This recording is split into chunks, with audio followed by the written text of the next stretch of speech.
Hoje é meu último dia de trabalho e eu achei que a gente podia conversar sobre coisas que não foram ditas ou não foram esclarecidas. Está alto demais, não está? E a Érica propôs isso, que a gente convidasse vocês para a conversa. Eu agradeço vocês terem vindo. A primeira coisa na quinta-feira, nós fizemos uma audiência, na verdade, não era uma audiência pública. Ali foi um evento de iniciativa nossa, da diretoria, porque o regimento prevê que a EBC, todo semestre, faça uma audiência pública para prestar contas.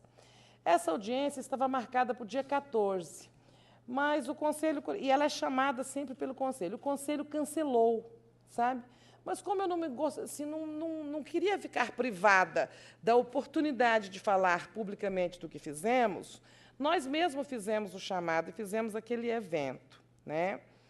Que contou com os 2 presidentes do Congresso, parlamentares, corpo diplomático, jornalistas amigos que vieram só me dar um beijo, ou cobrir mesmo, acho que ninguém veio, porque não saiu uma linha em lugar nenhum. Eu acho que todo mundo veio por amizade. Mas fiquei feliz que tenham vindo. Vieram muitas pessoas do audiovisual, né, dos produtores independentes, que são as pessoas que ajudam a fazer a TV pública, assim, parceiros em geral da EBC, né, a SERP, a BPI. Então, assim, foi um evento que nos gratificou muito do ponto de vista do reconhecimento das pessoas do campo público, as associações, etc. Mas aquele não foi um evento que serviu a uma prestação de contas à imprensa, né? Ele foi muito emocional, teve muito discurso, muito chororô, etc, etc. Então, assim, se vocês tiverem tempo, quem está da técnica e da operações? Arimateia? Nós temos o vídeo aí?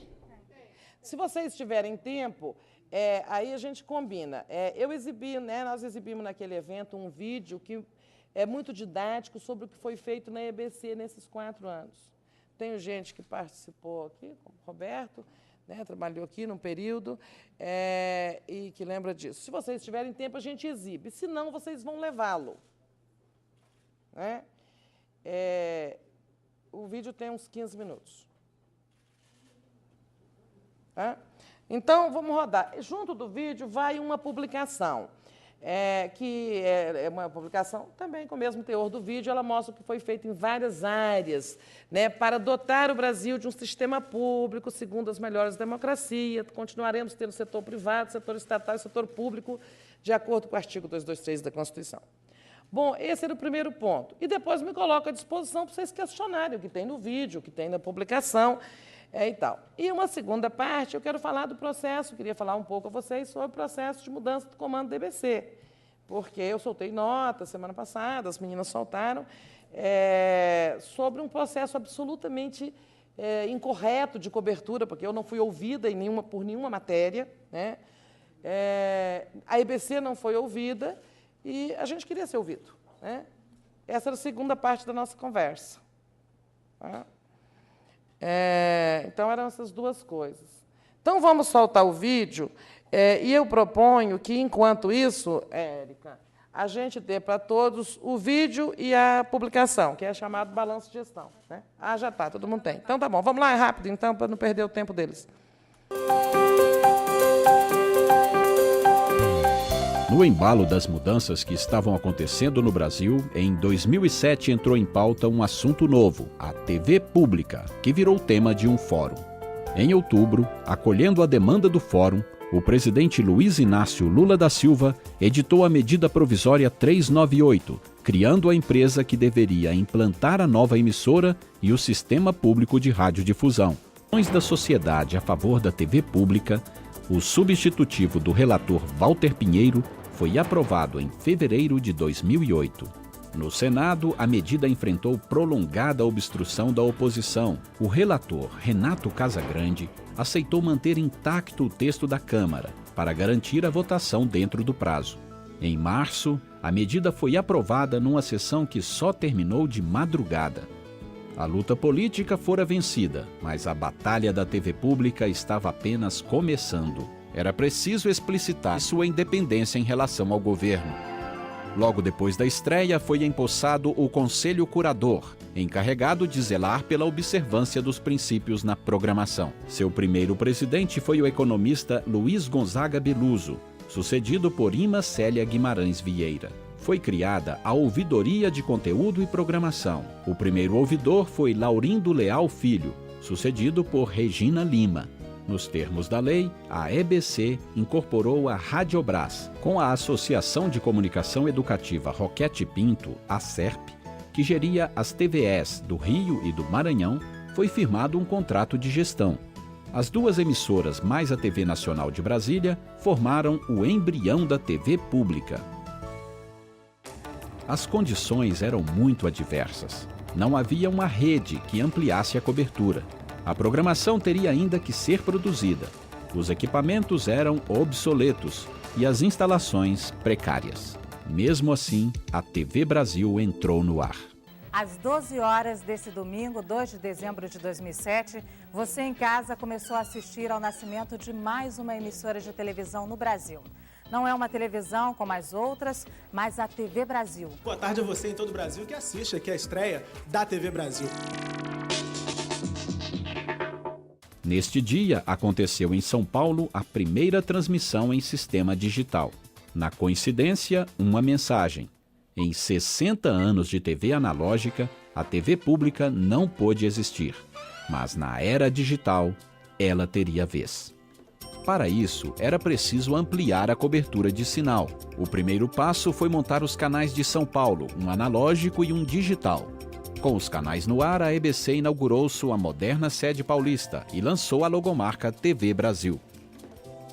Na rede digital, a EBC montou os canais de Brasília e do Rio. Já em fase experimental, os de Porto Alegre, Belo Horizonte e São Luís.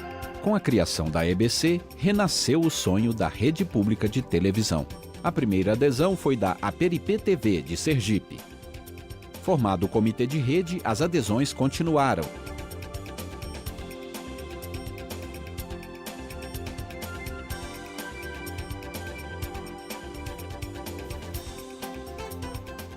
Terminando em 2011 com o ingresso do Acre e do Rio Grande do Sul. Em alguns estados, a EBC cedeu a universidades federais a operação de seus canais. Em maio de 2010, foram assinados os contratos de rede e produção jornalística com todas estas emissoras. Hoje, a rede pública de televisão cobre 25 estados e chega a 100 milhões de brasileiros. A EBC fez ainda um grande esforço para que a TV pública estivesse entre os canais por assinatura de todas as operadoras. No interior e áreas descobertas, desde o início a TV Brasil chega por satélite aos 60 milhões de brasileiros que usam antenas parabólicas. Mas é no sistema digital que as TVs públicas ficarão em pé de igualdade com as outras, em matéria de cobertura e qualidade de sinal. Por isso, a EBC trabalha pela implantação do chamado Operador Único da Rede de TV Pública Digital. Ao ser criada, a EBC constatou a urgência de um plano de reequipamento e modernização. Em 2008, foram adquiridas mais de 100 câmeras digitais de última geração, dezenas de ilhas de edição, estações de computação gráfica, mesas de corte, carros de externa com uplink, geradores por micro-ondas, equipamentos para os novos estúdios, transmissores de rádio e de televisão, entre outros equipamentos.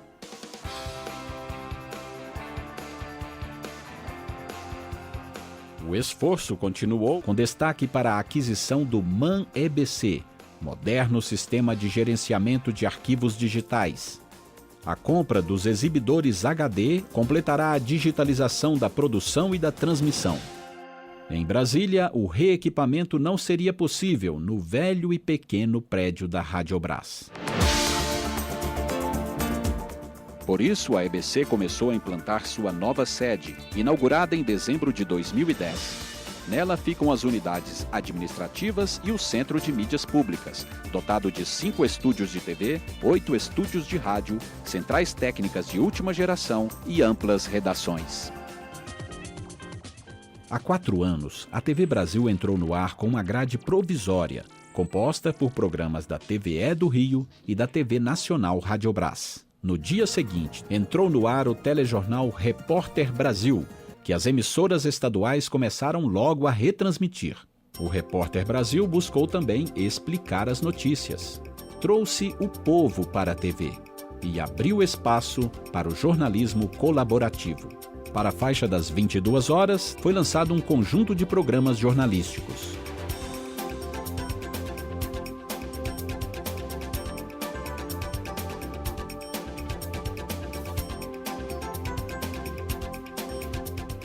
A TV Brasil, a Agência Brasil e o radiojornalismo da EBC fizeram grandes coberturas jornalísticas nesses 4 anos. As eleições de 2008 e 2010 foram um grande teste para o jornalismo da TV Brasil, que provou seu profissionalismo, isenção e objetividade. Na posse da presidenta Dilma Rousseff, a TV Brasil Internacional transmitiu o evento para mais de 60 países e seu sinal foi usado por dezenas de emissoras estrangeiras. Com acompanhamento do Conselho Curador, participação dos funcionários e da sociedade, a Diretoria de Jornalismo está concluindo o Manual de Jornalismo da EBC. Desde 2009, a TV Brasil tem a maior e melhor faixa de programação infantil da TV aberta. Oferece conteúdos de qualidade às crianças que não têm TV por assinatura.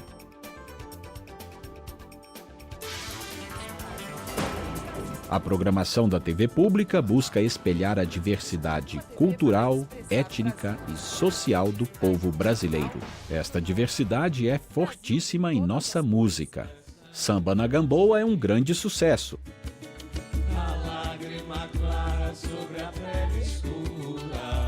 Mas os que preferem música erudita vão encontrar na TV Brasil um programa como A Grande Música. E você ainda pode ver Aglomerado de MV Bill, Almanac Brasil. Eu quero ver quem sabe o que quer dizer a palavra mucura. Oncotô. Sérgio Brito, glória do teatro brasileiro, nos fala desta arte todas as semanas em seu programa. E a diversidade chega à comida, com o Cozinha Brasil. Entrevistas e debates são outra linha forte da programação, aproximando o telespectador de temas e pessoas que estão na ordem do dia. A TV Brasil tem uma atenção especial com a inclusão. Transmite 8 horas de programação com legenda oculta e mais de 3 com audiodescrição. O Brasil que dá certo está no recém-lançado programa Sábados Azuis. A série Histórias do Brasil é um exemplo de excelência em conteúdos educativos. Em 2011 foram exibidas 3 minisséries de ficção, abordando a vida de jovens da classe C. Natália, Brilhante Futebol Clube e a trepidante Vida de Estagiário. Outra minissérie de sucesso foi Equador, produzido pela TV Portuguesa a partir do livro homônimo de Miguel Sousa Tavares. Os produtores independentes foram grandes apoiadores da criação da TV pública e são parceiros na programação. Hoje eles produzem quase 40% da grade da TV Brasil.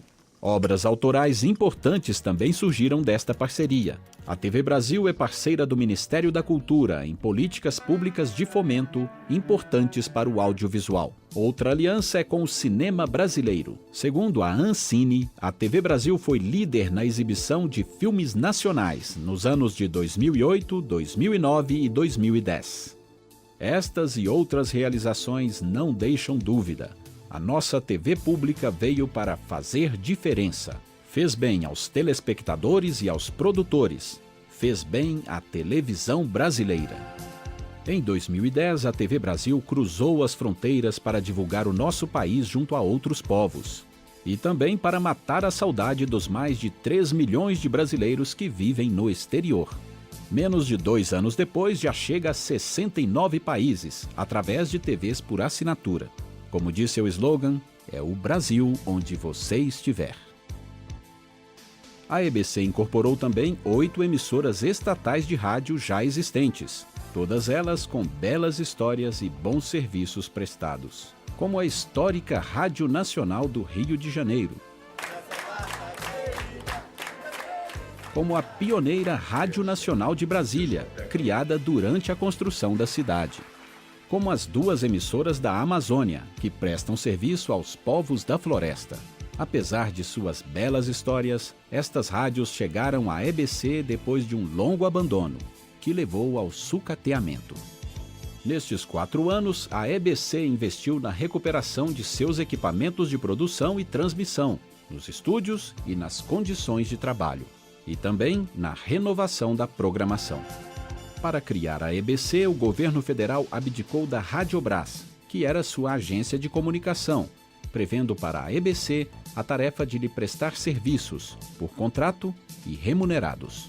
Para isso, a EBC criou uma unidade específica, a EBC Serviços, que se destina também a buscar receitas próprias, reduzindo a dependência financeira do governo. Entre os serviços contratados estão a gestão do canal NBR, a TV do governo federal, a transmissão de atos oficiais da Presidência da República e a produção de programas especiais, tais como... Estes primeiros 4 anos deixam um legado importante, institucional e material. Por isso, todos nós que participamos deste quadriênio, nos mais diferentes papéis, dentro e fora da EBC, podemos dizer que vencemos.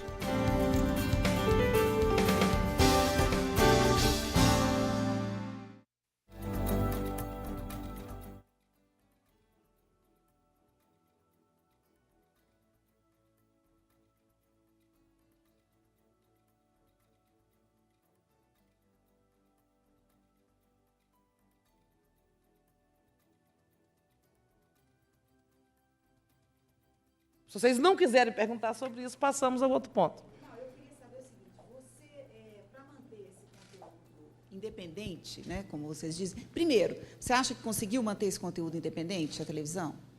Vamos só esclarecer do que você está falando. Você está falando a independência editorial dos canais da EBC ou você está falando de produtores independentes? Porque Não, estou falando do conteúdo, da programação. Você está falando da independência editorial Isso, em relação exatamente. ao governo. Exatamente. Sim. Tenho dito, repito, que aqui teve problema de todo jeito. Eu sempre inventei 50 problemas por dia, eu e meus diretores e tal. Um problema que eu não enfrentei foi de ingerência do governo. Ah, era o que eu queria perguntar. Tá? Este problema, não, primeiro, o ministro Franklin, né, ficou lá 4 anos, 3 da criação da EBC. E ele era um fiador da independência da EBC. Então, ele próprio, né, a SECOM, na sua pessoa, já era, digamos, um vigilante para que isso não ocorresse em outras esferas do governo. Depois foi para lá a ministra Helena, que foi nossa diretora de jornalismo, sempre brigou pela independência e que não ia, digamos, negar o que foi. Né? Temos aqui atrás a diretora Nereide. Nereide, vem para cá, porque aí você pode ajudar a responder. Põe uma cadeira para a Nereide aqui. A Nereide é muito mais indicada do que eu, porque... ela que é a diretora de jornalismo, depois da Helena. Né? Agora, é claro que a ingerência geralmente bate no presidente. Né? Então, eu nunca recebi telefonema e eu nunca recebi bilhetinho, sabe, pedindo para derrubar matéria, para mudar matéria, para não dar matéria ou para dar matéria. Eu nunca recebi. Mas, assim, depois vocês podem falar com a Nereide, ou podem falar agora, Nereide. Eu também nunca recebi. Nunca, na criação do Franklin nem da Helena. Não, mas o seu trabalho, ela está perguntando, foi possível trabalhar com independência? Né? A sua gestão tem 1 ano. Agora, Tereza, o fato de você ser uma jornalista que não tinha ligação partidária ajudou nisso, né? Você fez um trabalho suprapartidário lá no Congresso para aprovar a MP, trabalhou com todo mundo e tal. Você acha que isso foi fundamental? Quer dizer, tem que ter no comando uma pessoa com essa independência, com esse perfil, não importa as ligações políticas, as pendências e tal, mas, assim, sem vinculação partidária, mais forte. É importante, né, ter credibilidade, ter determinação, né, de manter a independência dos canais públicos, ter compreensão disso. E é preciso que o governo também entenda isso. Né? Até aqui, são 2 governos comprometidos com a criação da comunicação pública. Né? E ter um conselho que vigie, que zele pela observância. O conselho é importante, né, neste papel, que está escrito na lei, zelar pela observância dos princípios. O diretor jurídico, que sabe a lei mais ou menos de cor, eu também sei um pouquinho, mas eu citaria, vou ousar, manda buscar uma lei para você. Vamos ver, artigo 2º, inciso 8º, um dos princípios. Independência em relação ao governo? Independência, como é que é? Lê aí. Ou, se não é o 8º, me corrija. Autonomia em relação ao governo. Autonomia em relação ao governo federal para definir produção, programação e distribuição de conteúdo no sistema público de radiodifusão. Isso é um artigo de uma lei, né? Então, é isso o papel do Conselho Curador, zelar pela observância dos chamados princípios, né? Então, está na lei, devemos todos zelar pela observância. A diretoria, né? Presidente, diretor de jornalismo, todos, governo e conselho, né? E a sociedade, que todos estão aqui querendo fazer em nome da sociedade. Então, eu acho que foi uma experiência vitoriosa neste sentido, né? Conseguimos. Eu lembro que eu tive uma conversa com o presidente Fernando Henrique, ele falou assim, eu acredito muito em você, o meu problema não é com você, o meu problema é que no Brasil tudo desanda, tudo vira aparelho, né? E eu acho que não virou aparelho, não houve inobservância da lei, e nós conseguimos mostrar que é possível, né? Ter o público, o privado e o estatal separados. Agora, tudo isso que a gente fez aí é muito complexo. Vocês viram, isso é uma televisão que nasceu com 3 canais, né? Isso foi um imenso trabalho. O governo não deu nada de graça para nós, tudo fomos nós que fizemos esse trabalho. O governo deu 3 canais, TVE do Rio, TVE do Maranhão, TVE de Brasília e TVE Nacional de Brasília. Sabe? A construção da EBC é uma construção nossa. Isso que eu queria saber, quer dizer, você em 4 anos implantou a EBC. Não é muito pouco tempo para você ver os resultados disso? Se você não sai num momento em que não está colhendo ainda o resultado que poderia? A empresa é pública, né? Não é minha. Se há um defeito do Brasil, da cultura política brasileira, que eu combato com muita vontade, é o patrimonialismo. É a confusão do que é público com o privado. Né? Então, assim, esse amor, eu preciso colher os frutos, você faz na sua empresa. Né? Eu não estou dizendo colher pessoalmente, é ver, né? Ver, por exemplo, eu acho que ainda você... Eu quero até saber, um dos problemas que vocês têm é levar... Sim, mas aí nós estamos entrando no outro assunto. Claro que tem muitas coisas que eu plantei e eu gostaria de vê-las mais amadurecidas. Isso é natural do ser humano. Né? O presidente Sarney fez um discurso lindo aqui sobre sementes, né? Sobre plantar. Mas também por isso eu precisei ver mais o interesse da instituição do que o meu. Por isso, em algum momento, eu concluí que para a instituição era melhor. E aí nós estamos entrando no segundo ponto. Tá? Então, vamos esgotar. Quem quiser perguntar sobre gestão, orçamento, a publicação tem tudo. Tá? Insisto, assim, a TV pública nunca custou 400 milhões, nem 350. Essa empresa faz um mundo de coisas. O que sobra para a TV pública não é nem 1/3 disso aí. Então, assim, é preciso essa informação errada que a imprensa sempre publica. Não é a TV pública, é o conjunto de atividades que a EBC faz. Todo gestor público acha que nós fomos excepcionalmente competentes de gastar todo o dinheiro do investimento com 97% de execução todo ano. Vocês sabem o que é execução orçamentária? A capacidade de gastar aqui no Brasil é um horror. Sabe, licitação, anula licitação, recorre não sei quem e tal. Então, você chega no fim do ano e não conseguiu gastar. Nós conseguimos, todo ano, gastar 97%, 98%. Fazendo o quê? Comprando aquelas coisas que eram fundamentais. Né? E isso é preciso, desculpem a palavra, mas é preciso ser competente. Tá? Tereza, a EBC Serviços gerou quanto de receita nesse período? A EBC Serviços gera cerca de 30 milhões. Ano? Ano. Desde quando?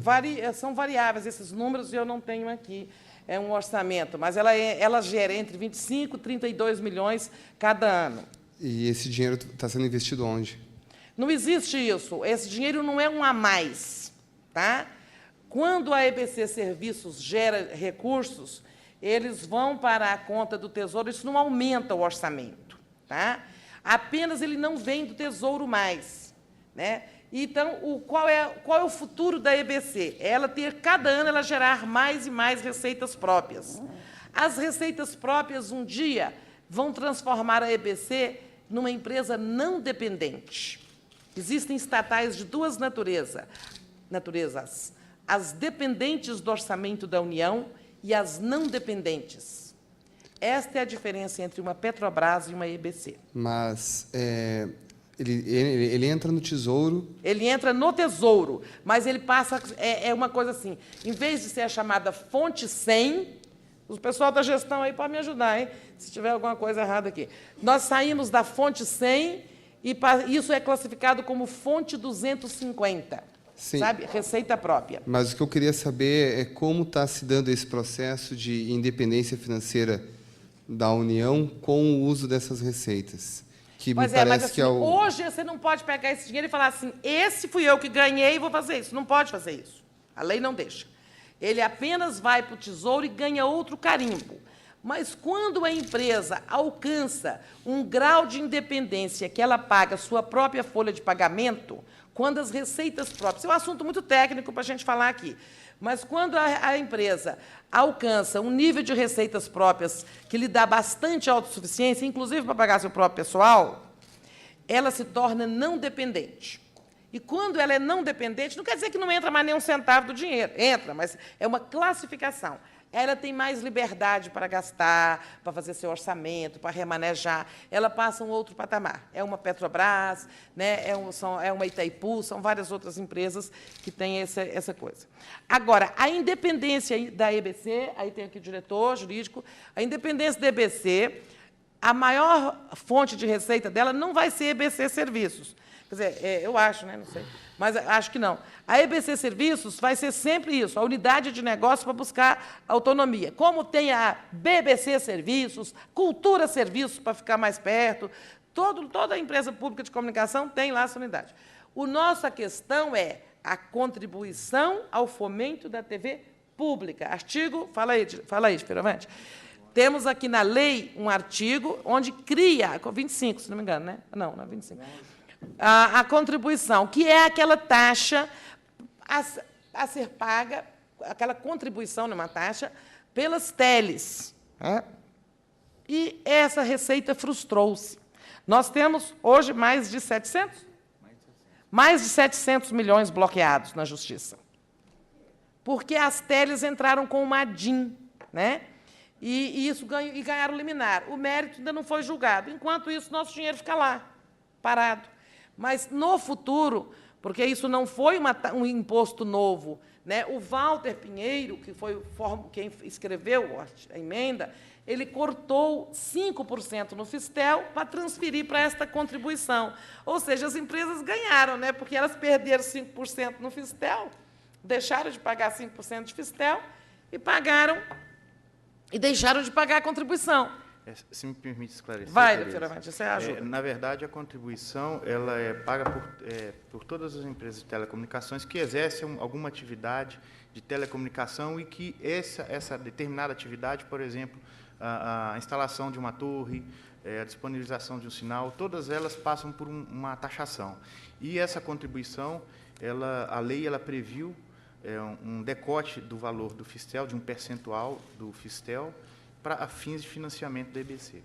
Hoje, há uma ADIM... Só um minutinho, Fioravante. Da EBC e das TVs do campo público estatal. Exatamente. Né? A rede pública porque é só como um 25% que é nosso, só 75% que é nosso, né? Da EBC. Exatamente. Então, essas empresas de telecomunicação ajuizaram ações para depositar o valor do tributo em juízo, a legislação permitisse, e debater a legalidade e a constitucionalidade dele. Esse tributo ele está sendo recolhido aos cofres públicos, contudo, em juízo. Essa é uma outra pergunta, daí não tem nada a ver com isso. O Brasil hoje ainda tem seus problemas, saúde, educação, saneamento. Eu gostaria que você avaliasse a abordagem jornalística desses temas, saúde, educação, os problemas fundiários do Brasil, pelo jornalismo da EBC. Eu falo pela programação, né? Não posso... eu digo assim, mas você tem que julgar pelo conjunto, né? A programação. Porque o canal ele não é só o jornalismo, ele é uma programação. Né? Eu estou perguntando pelo jornalismo, que parece que é a parte direcionada para fazer sistemas. Não é não. Quando você tem, por exemplo, um programa chamado Canal Saúde e um chamado Ser Saudável, você também está tratando de saúde na televisão. Isso não é jornalismo exatamente no sentido de hard news. Né? Então, eu acho que todos esses temas têm grande clivagem na grade, com programas, né? E também nos telejornais, e também na Agência Brasil, e também nas rádios. Eu acho que eles são muito bem abordados, há muitos prêmios. Eu acho que a Nereide pode me complementar. Né, Nereide? Eu acho que nós ganhamos muito prêmio exatamente nessas áreas. No caso, por exemplo, da educação, foi feita uma pesquisa da Universidade Federal de Juiz de Fora, que acompanhou um ano de telejornal, foi o assunto mais discutido. E tem vários programas que a gente chama da faixa de reflexão, o Caminhos da Reportagem, o Brasilianas e o 3-a-1, que esses 3 temas que você se referiu estão sempre na pauta. Assim, são efetivamente assuntos que interessam mesmo, que a gente concorda que interessam ao público e que são questões importantes, problemáticas no Brasil ainda, e a gente trata muito deles nesses programas da faixa de reflexão. Na publicação, tem aqui algum lugar, eu acho que você foi um desses premiados com um ano, tem aqui em algum lugar que a gente só tem prêmios jornalísticos. Tem prêmios também de televisão, mas, basicamente, são prêmios jornalísticos. Eles passam muito por esses temas que você citou. Saúde, habitação, direitos humanos, fundiário. Né? Eu acho que a gente trata bem dos temas. A construção do jornalismo no canal público é um longo processo também. Né? As pessoas falam muito que é muito parecido com as mídias privadas. Mas é um longo processo de construção. Eu acho que há uma virtude nisso, se ele é parecido. Agora, é claro que ele tem que fazer algo diferente também. Mas eu acho que nós estamos no caminho correto. Uma das dificuldades de vocês ainda é a audiência, não é? Como fazer chegar esse conteúdo ao público, né? Nós temos um capítulo aqui que se chama Relevância e Audiência, que são 2 coisas diferentes. Né?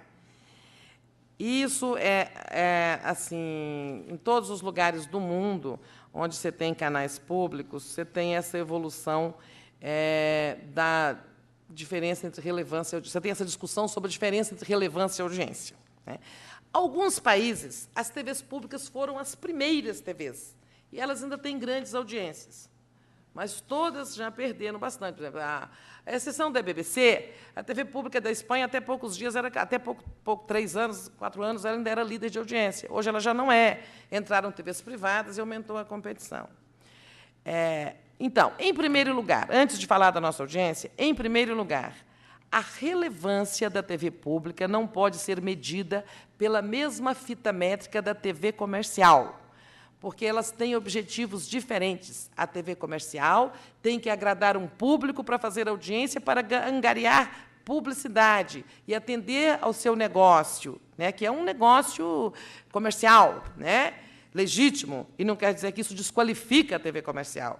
A TV comercial no Brasil prestou grande serviço, mas o seu papel é outro.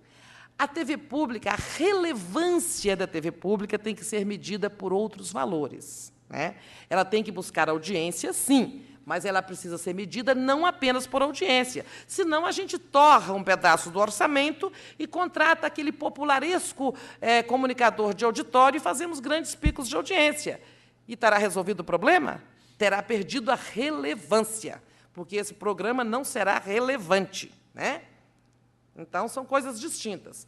Mede-se a relevância da TV pública pela sua contribuição à cidadania, pelo que ela contribui para a própria inovação da televisão, né? Pelo que ela faz pela cultura, pela expressão da diversidade, ou seja, de todos aqueles que, por alguma razão, não se expressam em outros canais. Então, você tem várias medidas da contribuição de uma TV pública, em todas as sociedades, no Brasil. Né? Se não houvesse relevância alguma, todos os países da Europa tinham acabado com suas TVs públicas. Não é verdade? Elas estão lá. Bom, sobre a audiência. A nossa audiência é pequena, é baixa, sim, mas ela não é muito mais baixa do que as 3 menores televisões. Tá? Nenhuma emissora vive aí divulgando seus índices. Mas todo mundo que tem acesso ao Ibope sabe disso.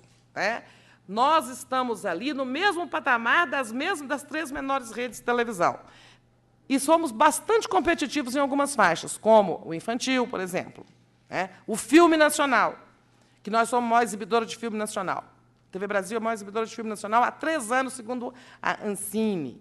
Então, essa história da audiência tem vários aspectos que é preciso entender disso. Esse negócio de traço faz parte da desqualificação. Isso é o jornalismo de desqualificação. Porque, para você falar que é traço, você precisa dar números, você precisa mostrar um traço permanente. Segundo, Ibope, o Ibope só mede 3 canais da EBC. Né? O Ibope não mede a rede pública de televisão, aquela que foi mostrada. O Ibope não mede a parabólica, que são aqueles 60 milhões. Tá? Não mede porque ele não tem tecnologia para parabólica, ele está até desenvolvendo. Tá? Nós fizemos medidas com Datafolha, mas assim, aí você tem que pagar uma pesquisa especial naquele momento para fazer. E foi muito bom o resultado do Datafolha, nós divulgamos em 2009, nossa audiência na parabólica é a maior do que a TV aberta. A rede pública não é nossa, aquelas emissoras é um acordo de rede. Né? Então, a TV Brasil paga para medir apenas os seus próprios canais, né, que são as 3 geradoras. E isso faz uma grande diferença, não é uma medida de rede. A TV Brasil não participa do PNT.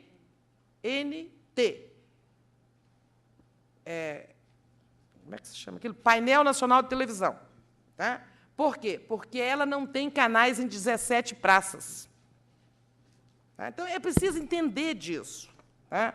Agora, semestre a semestre, a TV Brasil acumula audiência, aumenta a audiência. Não é verdade, está perdendo, está caindo, está virando... Pô, então, se já era traço, como é que está caindo, né?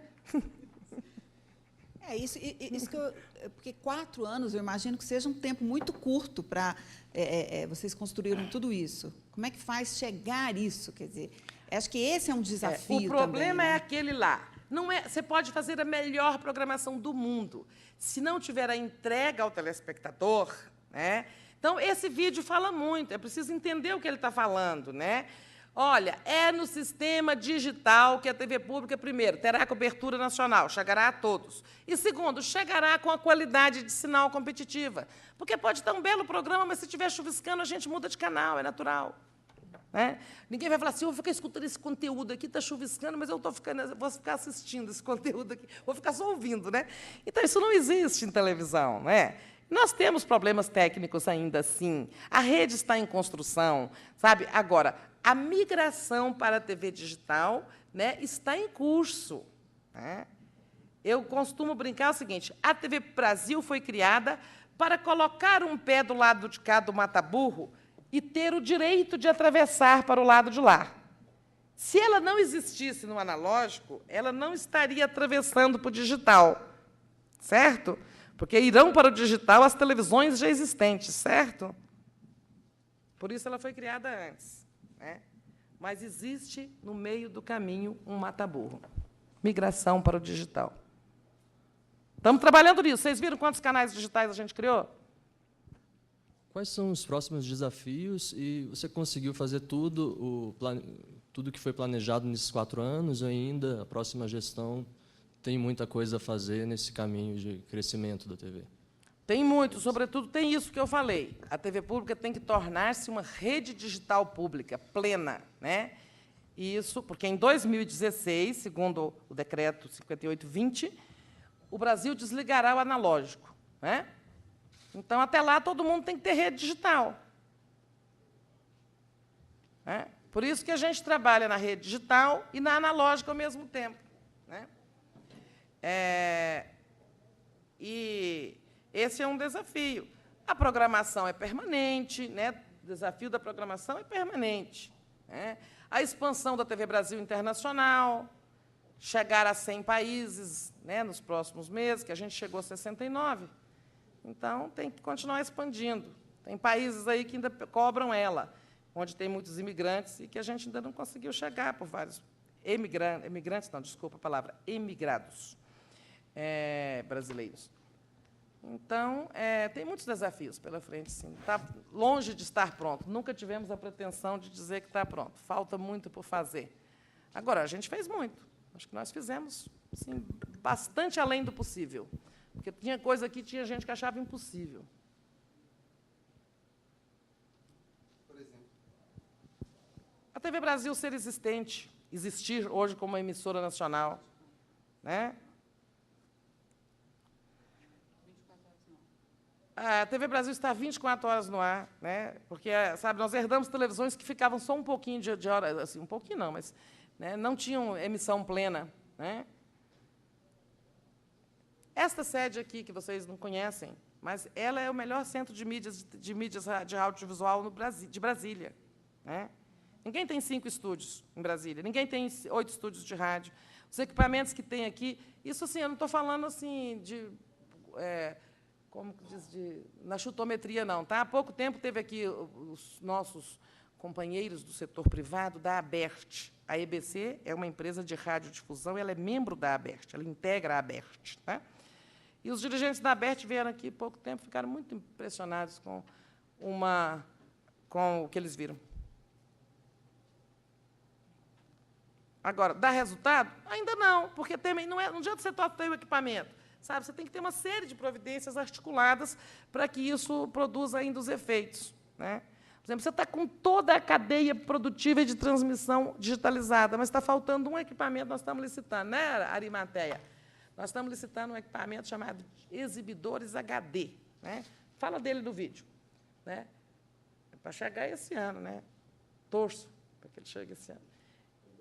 Quando coloca lá no finalzinho, sabe, é lá na ponta do processo, o exibidor HD. Entendeu? Mas vai fazer uma grande diferença. Então, você perguntava, não tem coisa que você queria ver? Olha, eu lutei tanto pelos exibidores HD. Não vou ver eles chegar, mas da vida, né?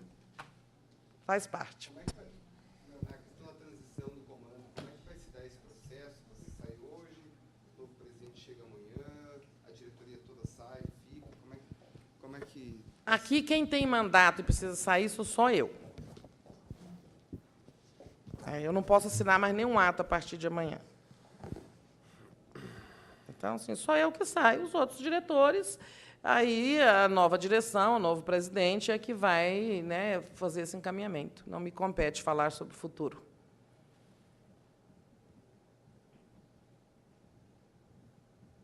Vamos passar para esse tema, então? Vamos. Então, é o ponto 2, né? Deixa eu me orientar aqui. Então, é o seguinte, gente, eu disse há pouco, quando alguém perguntou, que eu disse, olha, há momentos que a instituição, como o público eu não confundo com o privado, né? Eu acho que se eu quisesse ter sido empresário, eu podia ter sido algum dia na vida, né? Eu não vim aqui para ser empresário, eu vim aqui para prestar um serviço ao meu país. Há momentos que você tem que pensar mais na instituição. Eu tinha muitas razões pessoais, e dezenas de pessoas na cidade e no jornalismo sabem disso, né, amigos, que eu não ficaria 8 anos. Eu tinha dezenas de razões pessoais. Todo mundo sabe tanto que eu fumo e que eu fui obrigada a parar de fumar porque eu estava à beira do infarto, né? E eu fumava. Então, eu tive problemas de saúde, eu tenho um veto do meu filho e dos meus irmãos, né, a qualquer permanência, e eu tenho o chamado do jornalismo, que é a profissão da minha vida, né?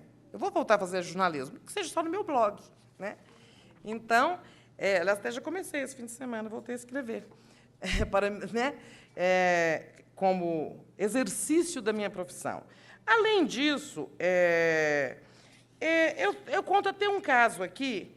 Em junho, eu fui ao casamento da filha do senador Heráclito Fortes, e a jornalista, grande repórter, Kátia Seabra, ouviu quando eu disse a muitos senadores, inclusive ao ex-governador José Serra, que eu sairia em outubro.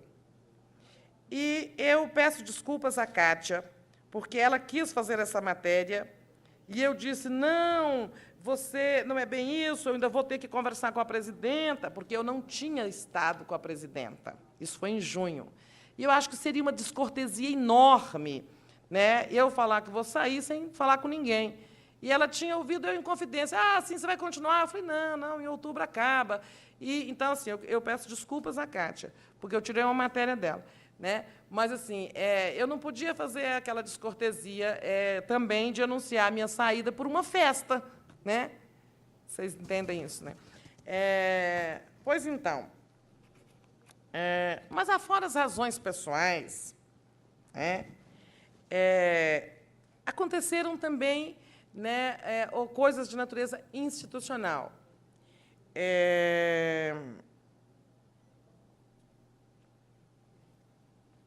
Como eu disse ali, quando alguém perguntou, não queria colher os resultados, não gostaria? Gostaria, mas você tem que pegar na instituição. Então, pensar na instituição. Algumas das matérias que foram publicadas sobre a minha saída, há muitas coisas incorretas e há uma coisa corretíssima. É verdade que o Conselho Curador não desejava a minha recondução. E isto foi explicitado em mais de um momento. Por exemplo, quando começaram a surgir notícias na imprensa, quando a presidenta Ima e a conselheira Ana Fleck, vice-presidenta, levaram à ministra Helena o nome do conselheiro, de um dos membros do conselho, para ser presidente. Claro que, sabe, não desejam minha recondução, senão estavam defendendo minha recondução. Não sou estúpida, né? Ou quando isso foi noticiado, entre muitos outros lugares, mas foi noticiado aqui pela coluna, pela Poder Online, né, que o Conselho levou o nome, Conselho Curador indicou o nome de Murilo César Ramos, da UNB, para substituir a jornalista Tereza Cruvinel em outubro na presidência da EBC. A indicação foi feita em ministra Helena, etc., para impedir a nomeação de Nelson Breve, formada aí, mas não sei o quê. Em suma, indicaram o Murilo. Né? A gente pode dar isso para eles, gente, se eles quiserem, só para recordar. Depois saíram notícias de que, se a Dilma me reconduzisse, eu ia sofrer impeachment. Né? Olha só, temos aqui. Se Dilma Rousseff aquecer, pode provocar uma demissão em massa de conselheiros ou, certamente, a jornalista ganhará 2 votos de desconfiança para a abertura de uma espécie de processo de impeachment, pois, pela lei, o Conselho não elege, mas pode demitir. Assim, não é bem assim. O Conselho a lei fala o seguinte, que um diretor, pode ser a Nereide, pode ser eu, qualquer um de nós, pode sofrer o voto de desconfiança do Conselho. E que, quando recebe 2 votos, perde o cargo. Isso que eles estão chamando de impeachment. E esse voto de desconfiança, ele deve dizer respeito ao cumprimento dos princípios e objetivos da lei. Então, somente, que são delimitados no artigo 2º e 3º. Aquele lá que fala da independência do governo e fala de várias outras coisas. Então, é o seguinte, descumprir o princípio pode sofrer. Então, assim, não é só porque não gosta da cara, entende? Tem que ter um processo. Então, vocês vejam, tem outras matérias que falam do impeachment, que é essa história das 2 moções de desconfiança. Vocês que me conhecem, né, todos nos conhecemos um pouquinho, acham que eu sou tão estúpida que eu ia querer ficar num cargo sofrendo esse tipo de ameaça?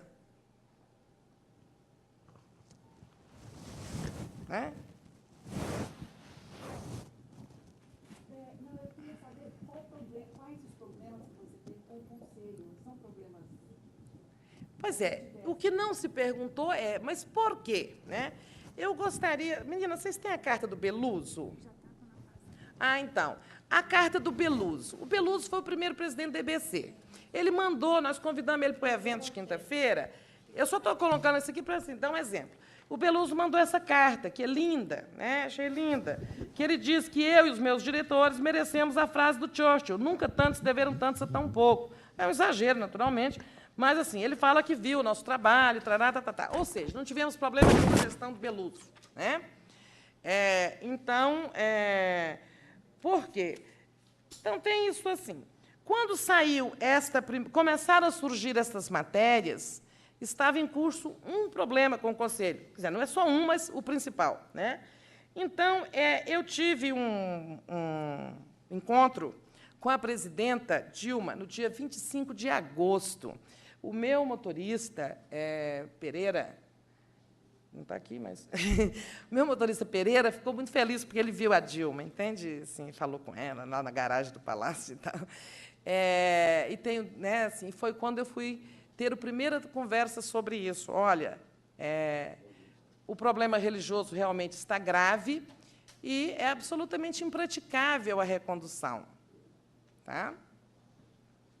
Porque eu não vim aqui também para ser desqualificada, para trabalhar muito, ganhar pouco, tudo isso sim, mas sair sofrendo esse tipo de coisa, né?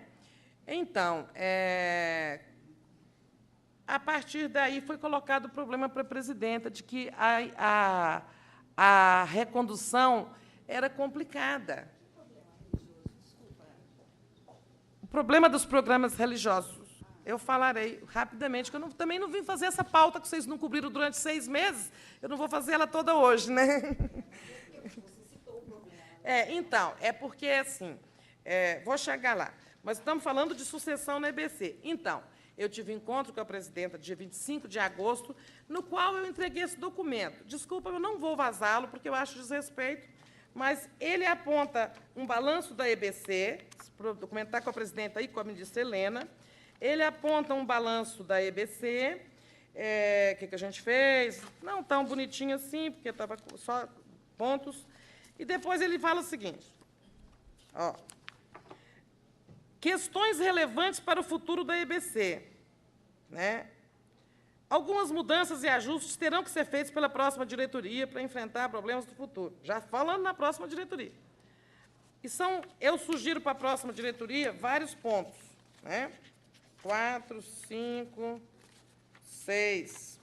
6 questões importantes. Uma delas, por exemplo, é a questão do dinheiro, que a gente já falou. Né? E uma delas é do Conselho Curador. Né? Eu sugiro que se enfrente o problema, né? Que é o problema das competências e da forma de compô-lo. Né? Mas esse documento eu não vou dar, não. Eu acho assim. Eu falo, não tem nenhum que é segredo. Tá? É a composição e as competências do Conselho Curador. Né? Eu disse isso de público no Senado. Né? A questão a SERP, que é uma questão importante que está sendo resolvida, que é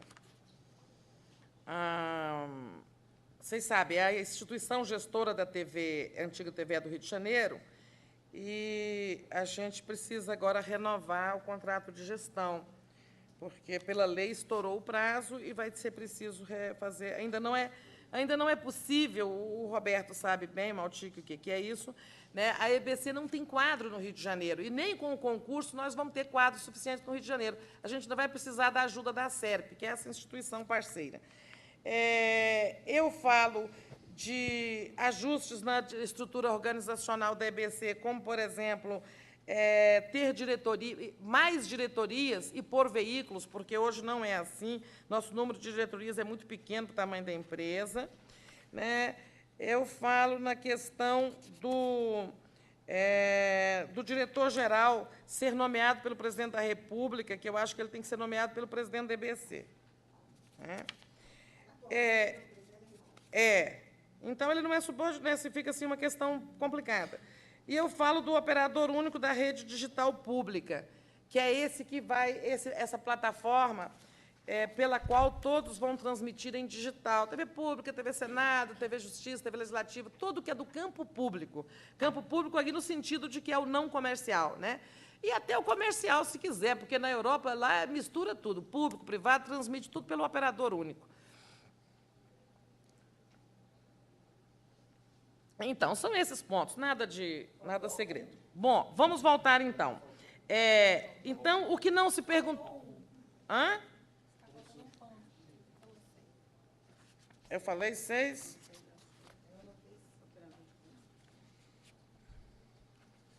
Vamos voltar lá. Operador de rede...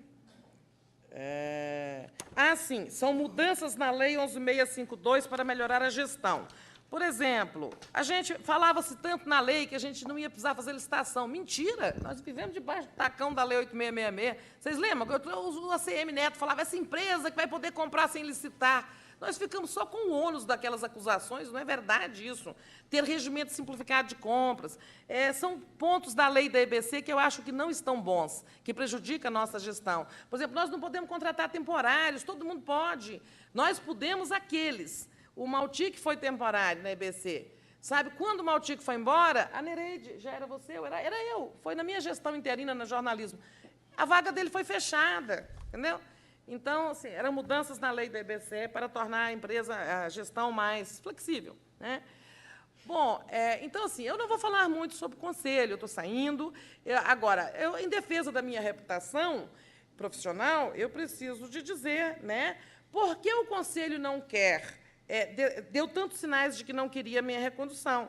Eu não sou burra, né? Sabe por que eu vou querer aqui? Os caras estão falando que, se eu ficar, vão fazer um negócio para me tirar, né? Sabe, eu não sou estúpida. Então, todo mundo, assim, no alto comando do EBC sabe disso, que eu vou sair. Depois eu voltei a presidenta, eu e a ministra Helena, no dia 8 de agosto. E no dia seguinte, dia 9, olha só, como vazou que eu fui ao Alvorada, saiu a seguinte nota. Detectaram movimentações, o Conselho Curador detectou movimentações políticas da presidente da EBC, Tereza Cruvinel, para ser reconduzida ao cargo. Por quê? Porque eu tinha ido na Dilma no dia anterior. Isso aqui saiu no dia 9. Se Dilma aquecer, ela vai sofrer o impeachment, né? Isso foi uma reação ao encontro. Neste encontro, dia 9, foi quando se estabeleceu o ritual. Olha, não pode avisar, não pode se falar antes, porque a empresa é muito complexa, né? Então, vamos deixar esse anúncio para bem em vésperas do mandato.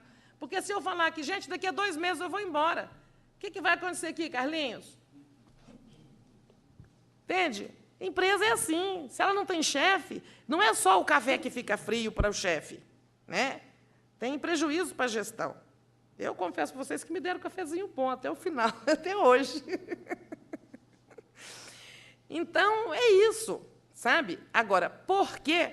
Porque é o seguinte, da mesma forma que eu nunca aceitaria, e não foi preciso reagir, não aceitaria ingerência governamental na questão editorial, eu não posso aceitar a expropriação das competências e das obrigações da diretoria executiva por nenhuma razão, seja ideológica ou de qualquer natureza. Ou seja, eu não posso aceitar que o Conselho substitua a diretoria. Eu não posso aceitar ser humilhada. Eu não posso aceitar que o Conselho nos substitua. Entende? Porque eu zelo pela lei, né? A lei diz que ele deve observar ele deve observar, não, desculpa.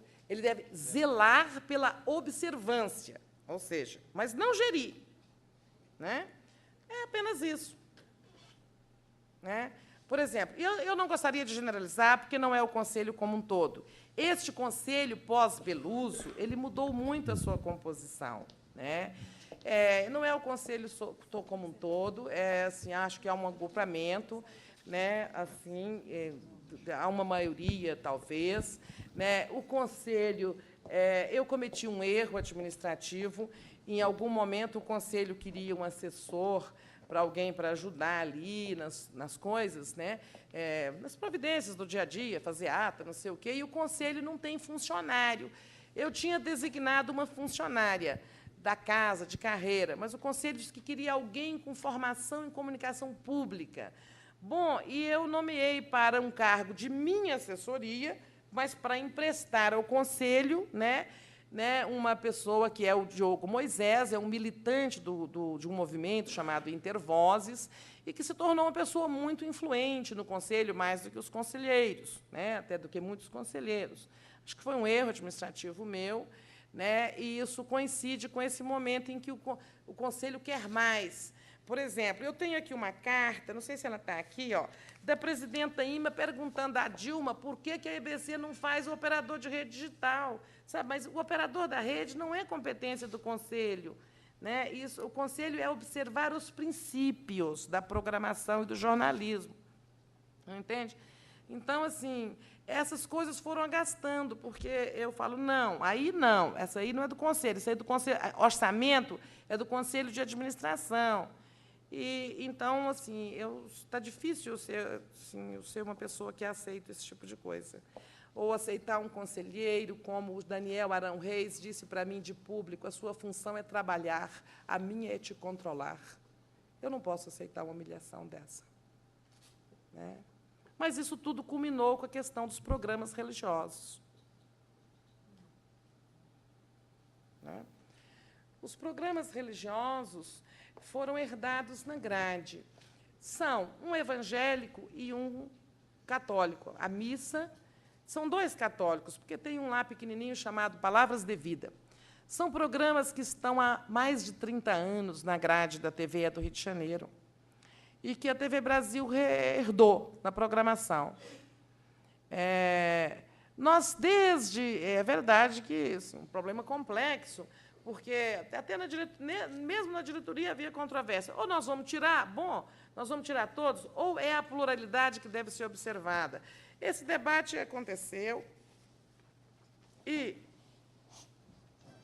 eu sempre professei o entendimento, com o apoio dos meus companheiros da diretoria, de que o que nós tínhamos que fazer era ampliar a expressão da diversidade na grade. A diversidade cultural é uma coisa, a diversidade regional, a diversidade linguística, existe também a diversidade religiosa, né? E a nossa proposta sempre foi construir uma faixa mais ampla que contemplasse, né, segundo os critérios estatísticos do IBGE, as religiosidades dos brasileiros, né? Mas, assim, o Conselho, primeiramente, ele determinou a supressão, pelo parecer do conselheiro Arão Reis, dizendo que o Estado é laico e a TV não devia ter expressão religiosa nenhuma. A gente bateu-se muito, o ministro Juca Ferreira estava ainda no Conselho, no sentido de que o Estado é laico, mas a TV é pública. O espelho dela não é o Estado. Senão, não está adiantando nada a gente falar. Não vamos fazer jornalismo para o Estado também. Entende? O espelho é a sociedade, né? Então, a nossa posição foi sempre defender a expressão da diversidade, né? Se nós tínhamos o evangélico, né, o programa lá, Reencontro, e a missa, e milhares de pessoas escrevendo, porque querem ver a missa ou ver o programa evangélico nas cadeias, nos hospitais, nos lugares remotos, nas cadeiras de rodas, em outros lugares, né? Assim, então, foi feita uma consulta pública, mas ouviu 140 pessoas. A gente achou muito restrito, né? E isso culminou assim, com a edição dessa Resolução 02, acho que vocês podem dar para eles, se vocês tiverem, a Resolução 02 do Conselho, aprovada em março, e que marcou um prazo de 6 meses para retirar os programas do ar, né? Bom, isso foi transcorrendo, as igrejas debatendo, procurando a presidenta, a ministra, a minha, não sei mais quem, etc., etc., etc. E, muito proximamente, por isso que eu disse que em dia 8 de setembro, quando eu disse com a presidenta, olha, se anunciar a minha saída agora, né, realmente fica difícil no meio de um problema desse, né? Mas como se resolveu o problema religioso? A posição da diretoria estava expressa, eu escrevi artigos na imprensa, né, no blog meu e no Correio Brasiliense, sobre a posição nossa, divergente do Conselho, está documentado, né? Não tem meu artigo aqui, não, né, aquele do Correio, né? Mas na época foi bastante divulgado no meio da televisão. E isso culminou com a seguinte situação. As igrejas foram à Justiça agora em setembro, porque os 6 meses ocorreriam dia 25 de setembro, ou seja, em plena sucessão da EBC, né? Então, a gente já estava com a nossa decisão tomada, mas não podia, quer dizer, não era nem conveniente divulgar por causa disso. Nós estávamos no meio de um problema muito grave. O que ocorreu? as igrejas entraram com liminares, né, exatamente com o argumento da diversidade, e elas foram vitoriosas. Pouco antes, nós tínhamos apresentado uma proposta alternativa, onde a gente incluiria, além do católico e do evangélico, alguns outros programas segundo o critério do IBGE. Qual é a outra? Espíritas. Então, tem 1 ponto, não sei quanto por cento. Acho que a proposta também pode divulgar para eles.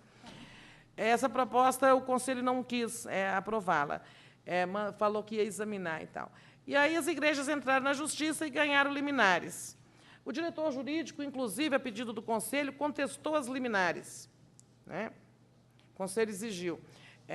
Aí foi feito esse trabalho, contestar as liminares. E isso foi dia 27. Os programas deveriam sair do ar dia 24 e 25. Nós, por força da liminar, mantivemos no ar. As chamadas, o diretor de programação não está aqui, ele fica no Rio, mas a gente estava com as chamadas no ar, falando que vai sair programa. Quando vieram as liminares, nós tiramos, né, mantivemos os programas, que a gente obedece à Justiça, certo? Claro que isso irritou profundamente o Conselho, né? Mas aí o diretor jurídico fez a defesa, a contestação das liminares, o que está em curso ainda lá na Justiça, e no dia 29 de setembro teve uma audiência pública que ninguém cobriu no Senado Federal. Essa eu quero que vocês deem para eles a transcrição, tá? Houve um debate muito acalorado, né, lá. E os senadores foram amplamente favoráveis à nossa posição, né? E disseram ao Conselho que, se o Conselho não recuar daquela decisão de proibir os programas religiosos, eles vão aprovar um decreto legislativo. Vocês vão ler isso aí, na Lindenberg, o Crivella, eles lá. Dizendo isso e tal. Então, o Conselho tem este problema, né? Quer dizer, confesso que, se eu também fosse conselheira, eu não queria Tereza. Quer dizer, se eu fosse conselheira e achasse que o Conselho é que manda, né? Tereza, você acha que, então, o problema foi mais interno mesmo? Não há uma tentativa de setores do governo de colocar alguém mais identificado com... Não tem nada, o governo não tem nada com isso. O problema está entre eu e o Conselho. Tá? Eu é que não sou estúpida, não vou colocar a EBC, né, numa situação de constrangimento institucional, né? Porque, olha, assim, se eu desejasse esse segundo... Primeiro, eu acho que segundo mandato ninguém pede. Tá? Acho que ninguém pede. Agora, a presidenta achou que eu devia concluir uma série de coisas. E eu é que fiz vê-la que, nessas circunstâncias com o Conselho, sabe, seria insanidade, né? Qualquer um há de ver que é, né? Então, assim, o problema é entre a diretoria e o Conselho, né? E, diante dessas circunstâncias, estas circunstâncias me recomendaram, né, a nem aceitar o segundo mandato, muito menos pleiteá-lo. Todos os manifestos pela minha permanência eu mandei que fossem engavetados. E eu lhe digo de quem? Frenavatec, Produção Audiovisual Independente, cineastas. Teve uma oferta ali de um sindicato, mas não chegou a se materializar, porque eu pedi que não. O presidente pediu para você ficar? Ela me convidou a permanecer, mas ela não conhecia essas circunstâncias, né? Ela acha que a nossa gestão foi vitoriosa, ela conhece, a ministra Helena conhece, nós tínhamos levado um relatório, mas então tem que concluir tudo isso, né? Mas, diante dessas circunstâncias, eu falei, olha, presidente, isso é colocar em risco, né, institucional a própria EBC, sabe? De modo algum eu quero fazer isso. E aí, naquele momento, ela concordou, na de 8 de novembro. Então, tá bem. Do 8 de novembro, não, desculpa, 8 de setembro. Você não teme que, com a sua saída, alguns grupos que exercem que às vezes atrapalham até o processo de desenvolvimento da EBC, prevaleçam e e haja algum retrocesso em algumas conquistas que ocorreram nesse período? Eu espero que a minha saída sirva a esta reflexão, né? Agora, tenho certeza que a minha permanência em conflito com o Conselho seria nociva. Agora, eu defendo que se recoloque as coisas no lugar. O Conselho não é o gestor. Por exemplo, mandar tirar programas da grade não é o seu papel. O seu papel é aprovar o Plano Anual de Trabalho, por exemplo, isso está na lei. E o Plano Anual de Trabalho mantinha os programas na grade, e foi aprovado em fevereiro. Né? Porque a diretoria de uma televisão, ela trabalha assim, né? A gente aprova o Plano Anual de Trabalho, claro que ele tem ajustes, tem programa que não saiu, que não deu certo, tem várias coisas que acontecem, mas o diretor-presidente, nem os demais diretores, não são subalternos do Conselho. Se fossem subalternos, não existia um mandato para o diretor-presidente. O mandato é para que ele tenha independência. Ninguém lhe peça a cabeça, nem a própria, nem a dos outros.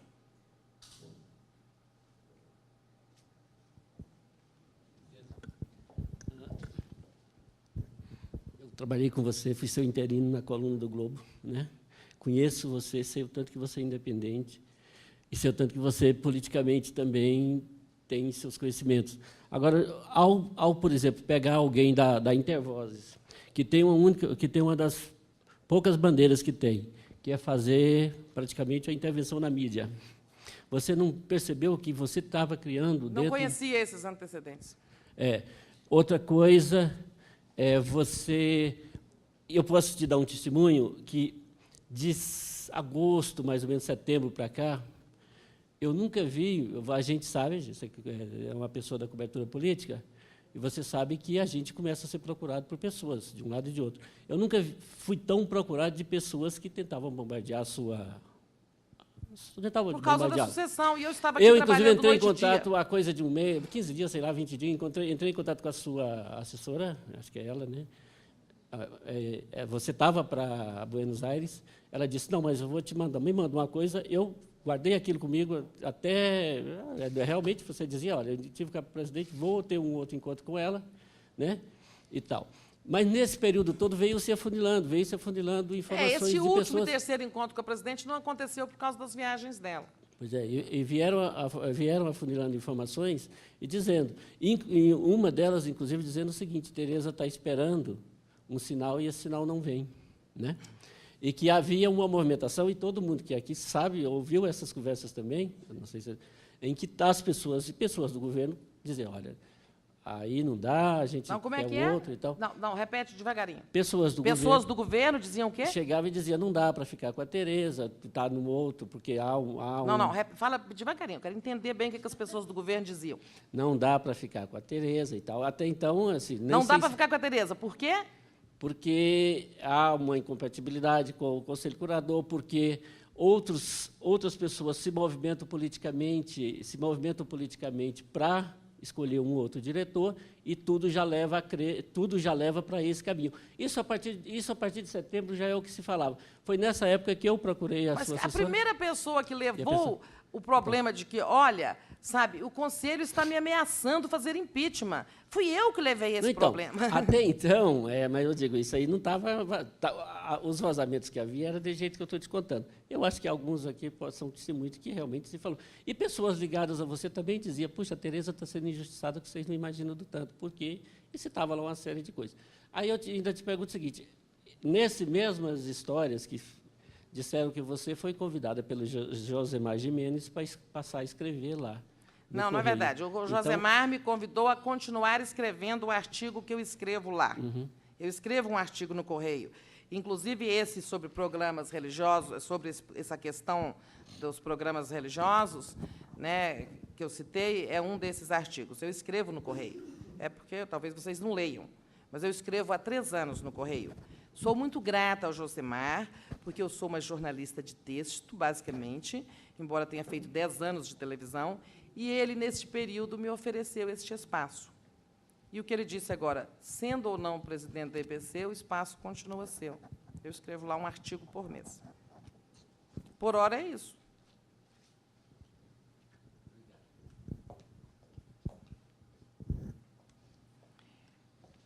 O que eu tenho, assim, né, o trabalho que eu devo fazer, primeiro, eu estou esperando estudos sobre a questão do impedimento, né? Então, assim, eu não posso... O artigo eu posso escrever porque eu não sou remunerada por ele, né? Mas o diretor jurídico está encaminhando minha vida aí.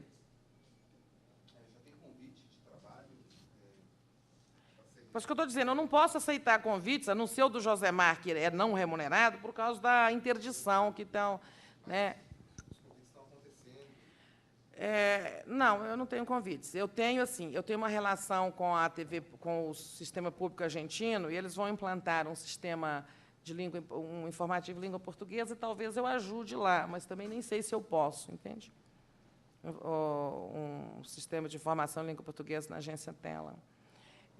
Tudo tem que ver se eu posso, porque, se você quiser explicar melhor, eu não sou como ministro de Estado, que não tem que ficar parado 4 meses, totalmente, né? O meu caso chama interdição. Aí alguma coisa eu posso, outras eu não posso. Não é assim, Fioravante? Querem perguntar para ele? Ele é o diretor jurídico. Que é uma regulamentação específica que estabelece e fixa a quarentena como uma determinação para que não se exerça determinadas atividades. Essa quarentena ela foi instituída inicialmente para as instituições financeiras. Quente, viu, Zé? Mas, por uma deliberação da Comissão de Ética Pública, por uma deliberação, também se estendeu a outros dirigentes o impedimento de atividades ligadas àquela atividade que o diretor ou o administrador exercia na sua função pública. Então, nós fizemos uma consulta à Comissão de Ética Pública e ela se manifestou nesse sentido, de que há determinadas atividades que não podem ser exercidas. Não são todas, mas algumas que são impedidas de ser exercidas. Você sai frustrada porque você realizou muita coisa, mas por sair com esse problema interno, com essa resistência, digamos assim? Não, de jeito nenhum. Eu saio muito gratificada, acho que, sabe, missão dada, missão cumprida. Né? Eu acho que não tem nenhuma frustração, não. Agora, o que me desagrada foi apenas a incorreção da notícia, de que eu tentei ficar até a última hora e fui rifada. Essa é a única contrariedade que eu tive foi essa, nesse processo. No mais, eu sinto, assim, olho para o horizonte com muita esperança de fazer coisas que eu ainda não fiz. Olhando para o passado, desconsiderando... Olho muito pouco para o passado, porque se eu olhasse muito, meu filho, que eu já sofri na vida. Mas o que você reformularia, o que você faria diferente? Fora essa questão desse problema com intervozes, com a indicação do cara de intervozes. Você fala na EBC? Algum arrependimento? O que faria diferente? Não, eu nem falei isso. Eu falei que foi um erro administrativo.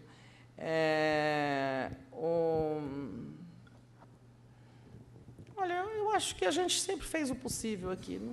Não vejo nada que pudesse ser muito diferente. Porque foram circunstâncias tão difíceis. Né? O vídeo mostrou. Né? Sabe, fazer uma TV nacional com 3 canais é como te falar... Entre no mar bravio e faça uma canoa com 3 tábuas. E eu acho que isso foi uma grande vitória, ter uma rede hoje. Combinando vários mecanismos. Vocês viram que o que a gente fez foi juntar, né, uma tábua, um ferro, não sei o quê. A gente conseguiu fazer uma TV nacional com aqueles sistemas combinando tudo. Parabólica, quer dizer, ou seja, TV de... Lá na Argentina a gente chama TV satelital, né? Nós temos uma TV satelital, temos uma TV terrestre, temos uma TV por assinatura. Né? A gente combinou várias plataformas. Eu acho que isso foi uma grande vitória. Sabe? Assim, tenho orgulho de ter servido ao meu país, dotando-o de algo que ele não tinha e que a sua Constituição previa. Né? O sistema público de comunicação, que envolve TV pública, rádio público, etc. Ter emprestado minha trajetória pessoal, o prestígio profissional que eu tinha, né? Tudo isso. Sim, e tem outra grande... Eu acho que é um motivo de orgulho, eu acho que serviu o meu país, né, com generosidade, porque eu deixei uma posição importante, ganhei metade do que eu ganhava nesse período, né? Agora, outra alegria que eu tenho é o seguinte, assim, houve muitos esforços de desqualificação, mas eu não tenho uma denúncia de ordem ética que tenha ferido a minha integridade moral.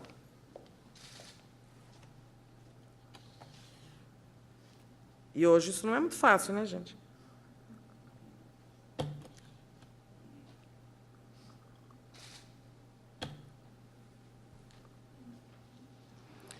Então, assim, o que eu acho que da questão que eu deixo para vocês é uma pauta, entende? Eu acho que, talvez, porque eu sempre falo que a EBC tem que ser muito exposta na janela, sabe? Acho que quanto mais se veja o que acontece aqui, melhor. A imprensa não cobriu mais o Conselho Curador nos últimos tempos. A gente também, correndo muito, né, não se esforçou por isso. É uma instituição republicana, logo, é uma instituição de interesse público. A EBC é notícia, né? Então, vocês teriam visto os debates, vocês teriam visto né, o contencioso, né? Então, acho assim, tudo natural. Agora, existe uma pauta importante, né?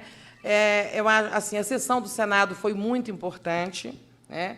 E o que os senadores disseram? Que eles querem uma definição mais precisa do papel do Conselho, né? Essa divergência do Conselho, em relação a decisões suas e tal, você acha que são só divergências editoriais, digamos assim, ou há um fundo político? Não, gente, é outra questão. É poder, né? Então, é política. É uma questão de o seguinte, você vê aqui, ache para mim a carta da presidenta Ilma, para a presidenta Dilma, ela está aqui? Na minha pasta, talvez? Esses papéis que eu carrego? Não, era só para dar um exemplo para eles, que eu falo o seguinte, que o Conselho deve controlar a EBC, né? O Conselho não deve controlar a EBC tem diretoria. Né? Então, por exemplo, eu acho que é uma questão do papel, sabe? O Conselho diz que tudo pode. Inclusive, eles dizem que não precisava existir o outro conselho, né? O de administração, né? E eu acho que a lei fala outra coisa. Mas, assim, vocês desculpem, mas agora, assim, é meio tarde para mim entrar nesse debate. Eu acho que ele é uma pauta.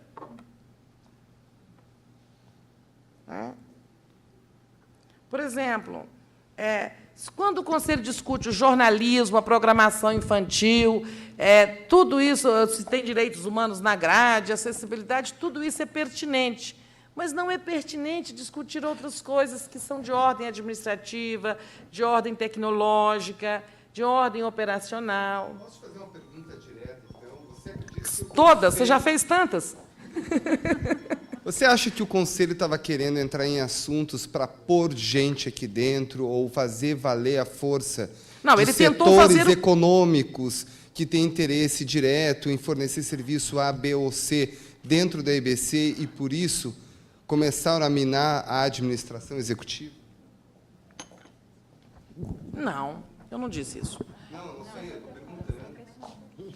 Não, eu não acho que seja essa a razão. Eu acho que as motivações do Conselho são mais ideológicas, nesse sentido. O Estado é laico, a TV pública não tem que ter religião. Mas isso também pode ser um argumento bem fácil para desqualificar a gestão, mas tem outros temas também no Conselho, não apenas a questão da programação religiosa, sim ou não. Não, mas eu não enxergo isso, não. Não vejo interesses econômicos, não. Pelo contrário, este é um conselho. Eu acho que as motivações são mais de ordem de convicções, entendeu? Convicções que, para mim, são equivocadas, entendeu? Mas eu estou indo embora. Não conta muito minha opinião, entendeu? Mas não vejo isso, não. Não faço essa acusação, não. Tá? Eu acho assim, que essa pauta existe, né? E em todo lugar do mundo tem conselho, né? Então, não é mistério. Isso ele não é jabuticaba, não existe só no Brasil. Podemos comparar, né, com outros modelos. Por exemplo, quem nomeia o conselho hoje? Vocês sabem? Não é mais o presidente da República. Né? Vocês lembram que na debate sobre a lei DBC, falava assim, bom, a Tereza é o Lula que nomeia. Não sei quem é o Lula que nomeia. E aí o conselho também é o Lula que nomeia. O Lula nomeou com base na MP 398, vocês viram naquele vídeo, logo depois a gente nomeou o conselho. É o conselho do Beluso, que a gente chama assim, né? Primeira fase do conselho. Aí, lá no Congresso, houve... isso é que eu falo naquele documento para a presidenta, que eu falei que não vou divulgar, porque eu acho falta de educação.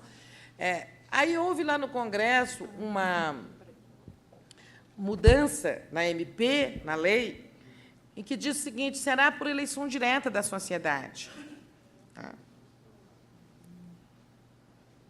E aí, vocês sabem, tem dezenas de articulações e tal, e aí o Estado brasileiro não tem, digamos, influência nenhuma.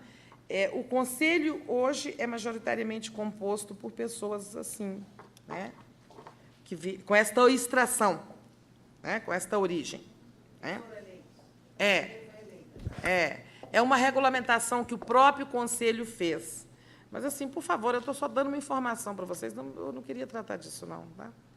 Essa é uma informação que, assim, passou lá no Congresso, aqui na época ninguém prestou atenção. Né? Só estou recordando. Né? Então, quando você faz a sugestão de que se mude a questão do Conselho, você está fazendo uma sugestão para isso. Essa forma de se escolher, é isso? Eu acho que se assim, a empresa é pública, né, o Estado brasileiro tem só 4 representantes, né? Os demais são da sociedade, mas é preciso encontrar uma forma de maior equilíbrio entre o Estado e a sociedade. Né? O compromisso orçamentário foi mantido. Nós não sofremos nenhum corte no governo do presidente Lula. Tá? E nunca foi menor do que 350 milhões. Vocês lembram que falava isso? Foi o que ele falou. Ele garantia 350, nunca caiu de 350. Tá? O governo da presidenta Dilma teve um corte para todo mundo, mas também não foi com a EBC, foi para todos. Né? Também não estou me queixando, não. Mas, assim, é preciso reconhecer que o que foi combinado foi honrado. E a independência. Eu acho que os 2 governos honraram 2 compromissos fundamentais, o orçamento e a independência. Acho que isso precisa ser dito. Agora, esse apelo desse ano, que dá para ver os números, você não tem que a programação fique prejudicada, caminhos da reportagem, jornalismo. Fica assim, aperta assim. Por exemplo, mas assim... Por exemplo, a Nereide ali, eu corto as viagens dela tudo. Jornalista sem viagem não existe. Né? Porque tem um decreto da presidenta que suprime, para todo mundo, também não é para a EBC, reduz em 50% as viagens do setor público. Vocês conhecem esse decreto? Sabem que está em vigor isso? Está em vigor um decreto da Dilma, que é uma pauta para vocês fazerem. Vão nas universidades, vão no Itamaraty, um desespero total. Né? Porque é a metade do que foi gasto ano passado, tem que ser. Por semestre, metade do primeiro, metade do segundo. E diz o seguinte, que quem autoriza é o chefe da unidade orçamentária, no caso, eu. Né? Entendeu? É desagradável, mas tem que fazer. Né? Esse decreto está em vigor. Isso prejudica muitas viagens do jornalismo. Né? A programação. Se você olhar no nosso vídeo, você vai ver a queda brutal nos licenciamentos. O que são licenciamentos? São filmes e documentários de terceiros que você licencia. Então, a gente, assim, passei 2 dias de reuniões cortando. Mas a gente fez isso por quê? Nós tínhamos estoque que nos permitiu usar o estoque. Então, você licencia um filme, tem direito a exibir 3 vezes. Falei, agora nós vamos só reprise. Né? Até passar o aperto orçamentário, só reprise. Então, assim, sofreu com os licenciamentos. Agora, a produção... Nós tivemos muita sorte, assim, porque em 2010 nós fizemos muito contratação de programa na produção independente, pitching, etc. Ou seja, E essas produções estavam em curso. Nós estamos estreando coisas agora. Nós acabamos de estrear Equador, nós acabamos de estrear Sábados Azuis, nós acabamos de exibir Histórias do Brasil. E tudo foi contratado ano passado. Então, a gente tinha um estoque. Agora, o ano que vem, se continuar com o aperto orçamentário, a programação pode sofrer. Mas aí preciso esperar, né, janeiro.